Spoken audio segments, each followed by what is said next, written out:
Un mensaje para hoy. Un mensaje para hoy. Ahora bendigo a tu pueblo porque bendito es, Señor. Y sobre todas las cosas, Señor, apresura tu reino. Lo creemos, Señor. Ven, Jesús. Amén y amén. Algo se está hablando por ahí y lo hemos mencionado anteriormente. Y me gusta siempre seguir lo que los científicos están hablando y viendo, porque últimamente ha sido un ataque directo contra la fe, contra Dios, contra el cristianismo. Y ya lo estamos viendo en nuestras escuelas, lo estamos viendo en nuestra comunidad. Si usted no lo ha visto, abra bien los ojos y sus oídos, porque ya está aquí. Ya esto se ha declarado, se ha decretado una guerra contra los valores, contra las convicciones, no de cualquiera que se llame cristiano, ¿no?, sino de aquellos que le han creído a Dios y le han creído al Espíritu Santo y se han dejado llenar, tocar, sellar por el Espíritu Santo y le creen a Dios y quieren servir a Dios en espíritu y en verdad. Eso conlleva que hay que nacer de nuevo. No estamos hablando de un evangelio de levanta la mano, acepta y ya eres salvo. Estamos hablando de que tienes que nacer de nuevo, del agua y del Espíritu. No hay otra. No vamos a predicar ni puedo predicar otra cosa. Hay que arrepentirse, hay que nacer de nuevo, hay que ser lleno del Espíritu Santo. Para eso Dios estableció su plan de salvación con Jesucristo, dándonos esta salvación y luego manteniendo esa salvación por medio del Espíritu Santo con nosotros y en nosotros. Me gusta entonces seguir y en realidad no es que me guste, es que me siento responsable de ver lo que se está hablando allá afuera, porque está afectando a la sociedad cada día más y más. Y si voy hablando un poquito rápido es por lo mismo, por razón de tiempo, pero Dios mediante pueda regresar a esta información si así Dios me lo permite. Pero algunos científicos ya han concluido que existe, óigame bien, existe una imagen de todo lo que existe o ha existido, de todo lo que se ha dicho o todo lo que se ha hecho. Imagínese usted, hay una imagen desde los días en que Caín mató a Abel, de lo que él le dijo, de lo que se hizo, desde lo que Adán hizo, lo que Eva hicieron, desde el principio de la creación. Hay una imagen en algún lugar del universo, eso está guardado, archivado o establecido. Hay una imagen del día en que tú naciste, el día en que tus padres le dieron gracias a Dios por haberte traído al mundo. Hay una imagen de todo lo que se ha dicho, hay una imagen de todo lo que se ha hecho. Es como un video. No es nada nuevo. ¿Por qué? Porque ya la palabra nos enseña que los libros eventualmente serán ¿qué? Abiertos, y que los ángeles de Dios han estado grabando todas las cosas. Lo que no se nos dice es dónde y cómo específicamente eso se ha hecho. Pero ahora la ciencia ha debatido y cree que ha podido dar con una respuesta, aunque no lo relacionan al cristianismo, no lo relacionan o no lo quieren relacionar a Dios, lo están aceptando. Que la materia, lo que está hecho, la existencia no puede desvanecerse, no puede desaparecerse así porque sí. O sea que la impresión de lo que fue hecho o creado no puede ser borrada. Ahora, a menos que su creador lo haga. El creador es Dios. Y Dios sí tiene el poder para hacer borrón y cuenta nueva. Dios sí tiene el poder para perdonar todos nuestros pecados y no hacer más memoria de ellos.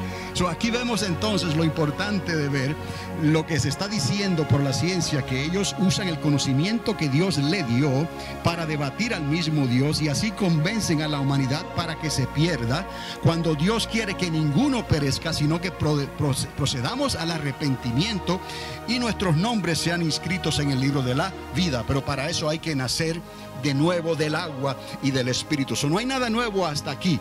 Simplemente estamos mirando lo que está ocurriendo, discerniendo los tiempos y las sazones, y siempre Dios tendrá la razón, porque Dios siempre ha estado en control y Él no hace nada sin revelárselo a sus amigos, a sus hijos, sus hijas, los profetas. Entonces, ahí en esa misma línea vamos a ver algo que les quiero mostrar en esta mañana, en el tiempo que tenemos. Como a manera de decir, Dios, por favor apaguen los celulares, como a manera de decir, Dios me paga por pensar. Usted dirá, bueno, pensar, ¿ok? Por descubrir cosas no para mí, sino para ustedes. Así es como yo veo esto. Así que esta mañana, mientras yo meditaba, pensaba, en las cosas de Dios, descubrí que la ciencia recientemente se ha metido en un dilema. ¿Recuerdan? Les hablé de los dilemas, ¿no? Dos posibilidades, de ahí la palabra dilema. Dos posibilidades o posibles soluciones para contestar o resolver alguna pregunta o resolver algún caso. Por ejemplo, les voy a dar un ejemplo de los dilemas en los tiempos de Jesús. Los fariseos o los intérpretes de la ley querían atrapar a Jesús en sus propios dilemas y Jesús les respondió en este caso con otro. La pregunta que Jesús le hace a los fariseos y a los intérpretes de la ley en este momento fue referente al bautismo de Juan.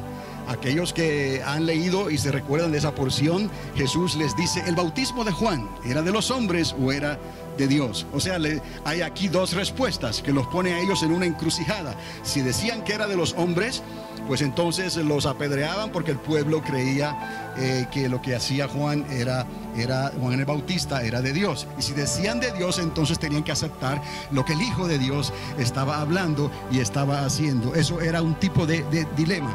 Entonces vamos a hablar en esta mañana un poco referente a lo que se está viendo allá afuera, este conflicto de la sociedad contra Dios, este conflicto de definir el matrimonio otra vez como el hombre, la sociedad lo quiere definir, ignorando los preceptos de Dios. Y esto trae consecuencias, y no les digo solamente consecuencias, les voy a hablar de que trae, porque ha traído consecuencias graves, y se lo demuestro con la palabra, y la historia lo confirma en muchos de los casos que históricamente se pueden presentar. Y recientemente la llamada ciencia, que no es otra cosa que el conocimiento del hombre dado por Dios para inventar o descubrir cosas nuevas o viejas continuamente. Ese conocimiento proviene de Dios. El hombre no se puede adueñar de este conocimiento. Ese conocimiento se lo dio Dios para inventar, para descubrir cosas nuevas o viejas continuamente. O sea que esto no descansa. La ciencia se ha empeñado en descubrir algo que están llamando la partícula de Dios. Para que usted vea cómo esto se ha ido desenvolviendo. Están atacando a algo que los está atrayendo. Qué ironía, ¿no? Atacan a Dios, pero como que quieren saber si hay Dios o no, ¿no? Entonces, esa partícula de Dios también se conoce en inglés como God's particle. Yo dije, googleelo y sabrá que no le estoy mintiendo, ¿ok? Vaya al internet y se dará cuenta. Ellos están haciendo esto, y voy a ser rápido en esto para no entrar en términos científicos que son a veces difíciles de entender, pero si usted puede imaginar partículas como los protones, toda la materia está hecha por partículas más pequeñas y más pequeñas y más pequeñas, moléculas y luego átomos, y esos átomos tienen protones y tienen neutrones. La ciencia lo que ha hecho es que ha tomado esos protones y los ha lanzado dentro de un sistema que ellos han construido, que es número 1 en toda la Tierra. A una velocidad los lanzan en dirección opuesta, a velocidades casi que alcanzan la velocidad de la luz. Usted sabe la velocidad de la luz, tan rápido, 186,000 millas por segundo. Eso es algo que no podemos ni siquiera nosotros imaginar. Pero ellos lo están haciendo, y cuando ellos chocan, esa colisión supuestamente va a fragmentizar ese protón, y las cosas que están hechas, de lo que está hecho ese protón, esa materia, se va a desprender, y ellos van a descubrir otras partículas más pequeñas y de ahí otras más pequeñas. Ya ellos han descubierto de lo que están hechos los protones, pero quieren descubrir de lo que está hecho lo que hace los protones, y para eso están continuamente ahora tratando de resolver este enigma para ellos, pero que se ha convertido en un dilema para la ciencia, la partícula de Dios. Y les voy a demostrar por qué. Porque no solamente ellos están viendo de qué están hechos sus componentes internos ahí cuando ocurren estas colisiones, ellos han establecido este dilema entonces para ellos mismos, del cual ahora la ciencia no se puede escapar. Ahora que la ciencia ha decretado la partícula de Dios, ahora ellos no pueden eludir algo que ellos mismos han establecido. O sea que ahora ellos quieren saber qué los une, qué los empuja, qué hace que se materialicen las cosas. Y todas estas cosas, usted sabe, tienen que ver con el Creador, con el arquitecto del universo, porque no hay otro. Pablo lo puso en palabras sencillas. Hay un arquitecto del universo, hay un Creador, que cuando Él declaró su palabra, Él abrió su boca. En el principio, esa palabra creó de la nada. Entonces tendrán que eventualmente llegar entonces a la fuente de todas las cosas. Por eso Dios es el único creador del universo, y Dios a través de Jesucristo es quien sustenta todas las cosas eternamente y para siempre. Entonces tendrán ellos que reconocer entonces si hay Dios, y si hay Dios, entonces eso les trae otro dilema. ¿Por qué? Porque ellos van a descubrir esto, es cuestión de tiempo. Entonces la ciencia tendrá que reconocer la existencia de Dios, y para ellos eso va a ser otro dilema. Si han descubierto que existe un creador y un arquitecto del universo, entonces ¿por qué la ciencia no le obedece? ¿Por qué entonces el hombre no cree? Pues eso es lo que vamos a ver en esta mañana, porque en realidad lo que Dios ha establecido, Él lo estableció dándole una oportunidad a la humanidad para que creyeran por la fe, para que aceptaran la obra del Hijo. En el principio era el Verbo, y el Verbo se hizo carne y habitó entre nosotros. En el principio de la creación ya estaba el Espíritu de Dios y se movía sobre la faz de las aguas. O sea, todo ha sido sustentado, creado por Dios. No importa que la ciencia haya descubierto todas estas cosas y las esté descubriendo, llegará el punto en que ellos tendrán que reconocer que hay Dios, que hasta ahora la mayoría de los científicos prefieren no creer en Dios si no se puede creer que hay un Dios, y de ahí la partícula de Dios. Pero nosotros como creyentes lo hemos recibido por la fe, y sobre todo lo hemos recibido por el Espíritu Santo, porque ya que hemos creído, hemos recibido el conocimiento de la palabra, ahora también hemos recibido la convicción del Espíritu Santo, quien nos ha sellado y Él nos enseña todas las cosas. Entonces lo que se ha visto hasta ahora es que la ciencia simplemente no quieren creer. O sea, que si van a creer en Dios porque han llegado a esa conclusión ellos mismos, poniéndose en su propia trampa, por decirlo así, será para tratar de manipular a Dios sin someterse a Él. He aquí, tampoco es nada nuevo. Eso se llama rebelión. O sea que entonces de aquí vamos a ver históricamente lo que ha pasado bíblicamente, por qué Dios trajo destrucción sobre la tierra anteriormente, por qué Dios trajo juicios sobre la tierra anteriormente, qué tiene que ver la ciencia o el conocimiento con todo esto, y qué tiene que ver, qué clase de pecado puede producir que Dios considere entonces la destrucción del hombre. Cuando hablamos del hombre tenemos que reconocer que Dios hizo al hombre y lo hizo templo del Espíritu Santo. Entonces hay que reconocer que Dios tiene la autoridad de destruir ese templo si el hombre ha decidido voluntariamente hacerle daño a ese templo que no le pertenece a él, no te pertenece a ti ni me pertenece a mí, le pertenece a Dios. Entonces, bíblicamente, históricamente, el pueblo de Dios necesita entender estas cosas para poder responder a lo que está ocurriendo, a estos ataques que ahora son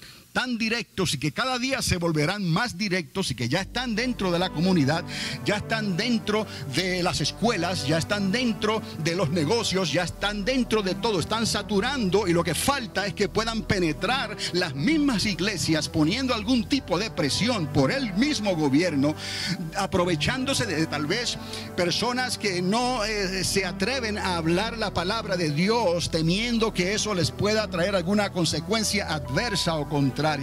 Entonces en cierta forma se dejen manipular por lo que está ocurriendo allá afuera. Dos fuentes principalmente, aunque hay tres, pero esas dos fuentes principalmente vienen siendo la sociedad y el gobierno. La tercera eres tú mismo, porque tenemos libre albedrío y cada cual vamos a obrar según nuestras propias convicciones. Entonces ahí existe este dilema para la ciencia, y lo estamos viendo cada día de una manera más rampante, como la ciencia le está haciendo, por decirlo así, está contradiciendo los valores, las convicciones, la fe y la existencia misma de Dios. Ahora, bíblicamente, históricamente hablando, y quiero que me presten atención en esto, si lo quieren creer, Dios trajo un diluvio sobre toda la tierra en el segundo milenio de la existencia del hombre. Los visitó personalmente también durante la construcción de la Torre de Babel, y también destruyó la ciudad de Sodoma y Gomorra sobrenaturalmente. En palabras rápidas les estoy diciendo, en el primer milenio de la creación Dios trae al hombre. En el segundo milenio Dios trae el diluvio y Dios visita la Torre de Babel. Y vamos a atar aquí los cabos. ¿Por qué vino el diluvio y por qué Dios tuvo que visitar la Torre de Babel? Detrás de estas dos cosas que les acabo de mostrar, hay unos pecados a los cuales Dios tiene que responder inmediatamente, y la respuesta de Dios tiene que ver con destrucción. El otro, Dios tiene que responder porque el conocimiento del hombre se ha engrandecido de tal manera que se ha rebelado contra Dios, y Dios tiene que traer juicio. Estamos viendo que en el segundo milenio Dios trajo diluvio sobre toda la tierra, aunque muchos no quieren creer que fue un diluvio global. Sí, la palabra declara que fue un diluvio global sobre toda la tierra. Sobre el monte más alto de la tierra, el monte Everest, aún por encima de ese picacho, subieron las aguas por más de 50 pies.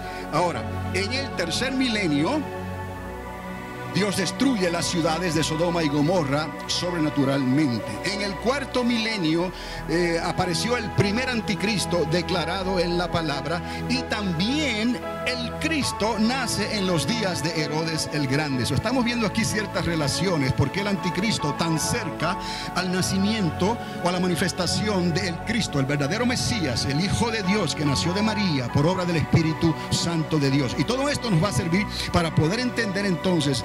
Le da el video hacia adelante 6,000 años, ¿no? Y estamos llegando y hemos llegado al tiempo a que ahora Cristo otra vez regresa a la tierra. Se levanta poco antes un anticristo, otro anticristo, para hacer lo mismo que aquel primer anticristo hizo. En otras palabras, la historia se está repitiendo, y el pueblo de Dios necesita entender estos sucesos para poder hablar cabalmente, para poder hablar con entendimiento de Dios, para poder hablar con convencimiento, porque dando palabras simplemente que no la entendemos nosotros mismos, pocas personas se pueden convencer. Entonces tú tienes que estar convencida y convencido primeramente antes de tratar de convencer a otros. ¿Y quién es el que te puede convencer a ti? El mismo Espíritu Santo que está en ti, y que te ha enseñado y te está enseñando y te está mostrando todas las cosas. Ese mismo Espíritu Santo tú lo tienes que presentar a los demás. No puedes presentarles otro evangelio, no puedes presentarles algo que sea a medias. Tienes que presentarles el evangelio completo.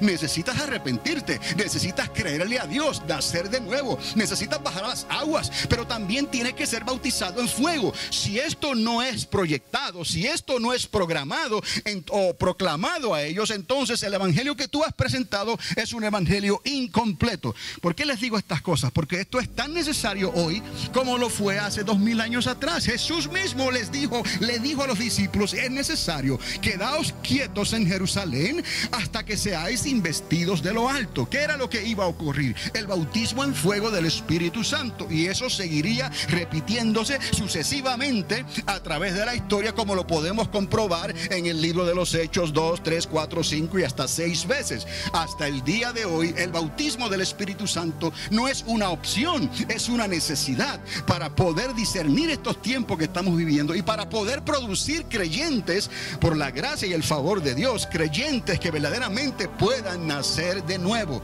no personas que han sido convencidas a medias y que están debatiendo como la ciencia si lo que está pasando hoy en día es de Dios o no es de Dios. Amados, el evangelio que predicamos tiene que ser el mismo evangelio que predicaban aquellos que lo recibieron de la boca de Jesús, incluyendo a los apóstoles, que aún aquellos como Pablo que no conocieron a Jesús personalmente, le conocieron después por manifestación divina, y fue el mismo evangelio que predicaba Jesucristo, más bien explicado ahora de una manera que los gentiles, el resto de las naciones, lo pudieran entender.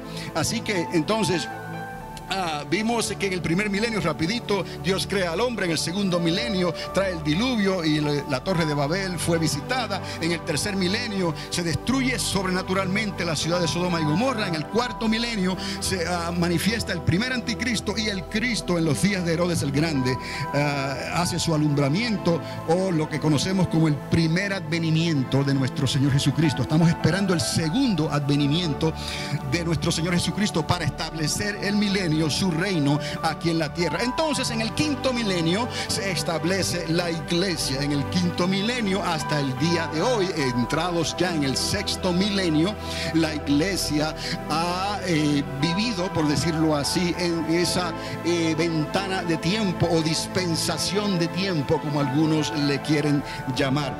Hemos llegado al presente, a hoy, después de 6 milenios. Obviamente lo que queda es un día más. Ese séptimo milenio es el milenio o el reino de Cristo que hemos estado estudiando aquí más o menos por un año, los miércoles, en los estudios del libro de Apocalipsis y de Daniel y todos estos libros proféticos. Así que esto va unido a lo que hemos hablado, al tema sobre el fin se acerca. ¿Están conmigo?